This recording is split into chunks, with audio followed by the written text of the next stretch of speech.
Hello, welcome back to another video episode in Worldview Connections on Marriage and Family. I'm Isaac Matthews. This is Keys to a Healthy Marriage, Part 3. Just reviewing a few of the tips we shared in the last video, and please feel free to, together as a couple or alone, to review the videos on a regular, a few times a year, just to sharpen up and tune up your relationship skills.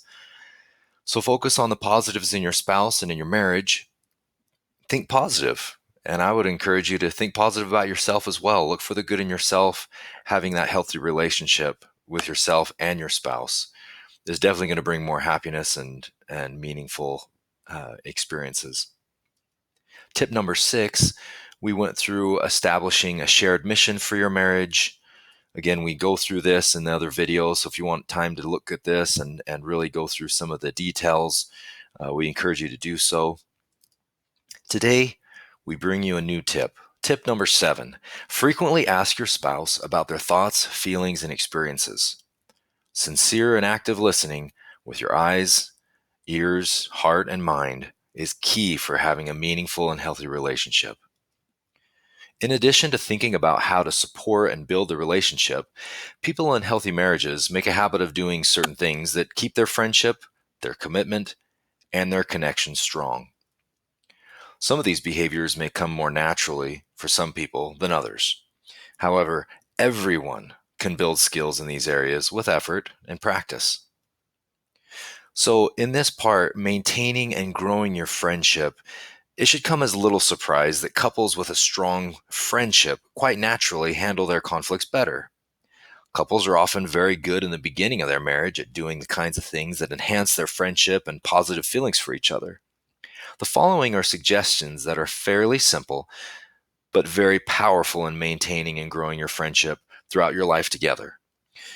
You may know a lot of things about your spouse already, but always striving to more deeply know your spouse can positively affect your marriage.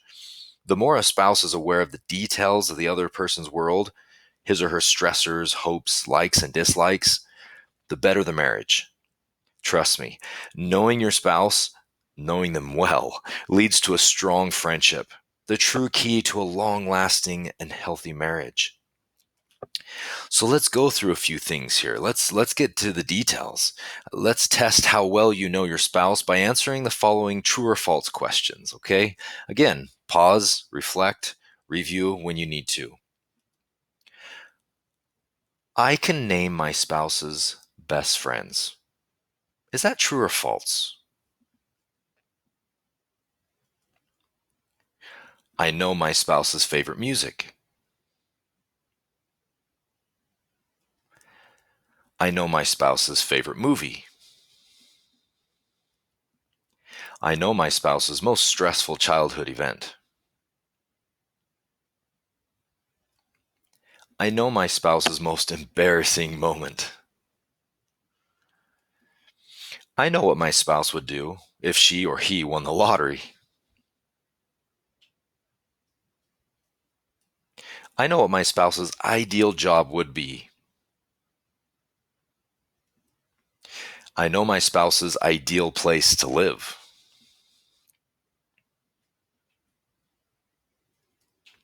I know the things that currently cause my spouse stress.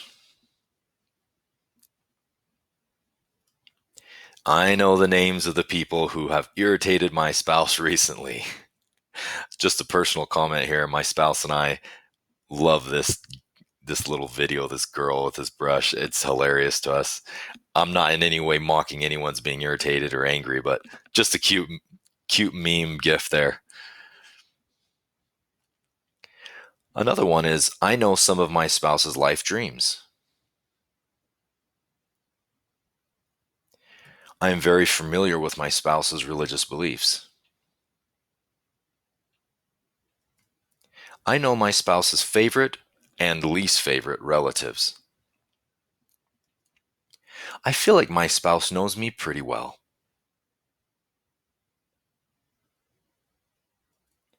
I trust my spouse. My spouse trusts me.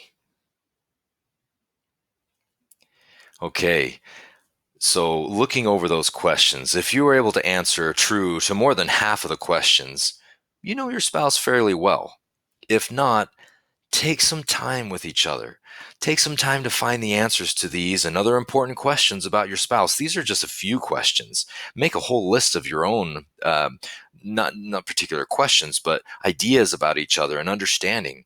Even though you've been together 1 year, 2 years, 5 years, 20 years, 50 years, take some time to really dig in, to pretend this is a new person to get to know. Maybe there are some things about each other's lives you've never discussed.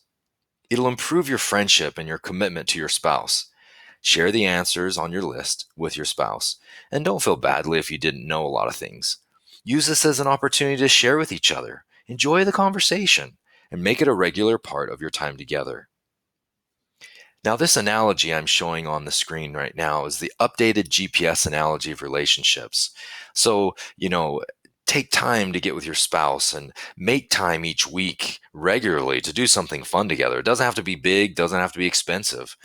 But this analogy I'm showing you of the GPS is it's of the United States of America. Again, as I've shown in other videos, I am an educator over 10 years teaching, and I love American history. I've taught in public education system, and I've taught the history of America from the beginning of from the you know right to the explorers before the United States of America was even established as a country, through after the 13 colonies and settling and going westward expansion and all those things. You see that America itself as a political map system has changed through time. I liken this to your relationship. When you first met each other, you maybe went through some of the things we listed, getting to know each other, went through some of the questions and some of the specific topics. But this analogy of updating your GPS means imagine you move to a, a place, you move to somewhere in Illinois, and I'm living there in Roscoe, Illinois, and and I get to know the place. But then 10 years later, um, I assume that it's still the same town, right? Let's say that I've left Roscoe, Illinois. I went back 10 years later, assuming I could still use my old map to find my way around. But it's changed. I found that it's changed. My GPS hasn't been updated. And so it's like that with you and your spouse. Take that time and sincere care for one another to get to know how you're changing, because people do change. We continue to develop and learn, and maybe even change our favorite movies, or maybe we'll uh, going back through some of those questions, maybe some of them have changed throughout time. Just going back to some of the first ones throughout the questions, maybe your best friends are different as they were 5 years ago. Maybe the favorite music has changed. Maybe it's a different movie. The stressful, again, a childhood event may be the same, but what's an embarrassing moment to them maybe been updated. Maybe there's been a new embarrassing experience. Um, Especially something like things that cause them stress. This is definitely sometimes a more recent situation. Things may be resolved, and now it's a new situation, and we each have something we're uh, going through. Maybe it's a different person who's irritating your spouse, and take time to listen to them about this person. And instead of trying to fix them, we'll get to that later on, but just listening and giving your spouse care that you would want someone to give you as well. So again, these are some great things. Just working on your trust and your love for one another is very important. But this is the analogy I gave. So in America, if you said, "Well, hey, we're living in the late 1700s, and it's the first colonies in America, and that's what America is." Well, look how America's changed through time. This this video is changing. It's the visuals showing you the changes.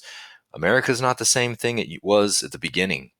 So your spouse is going to continue to learn and experience change, and you will as well.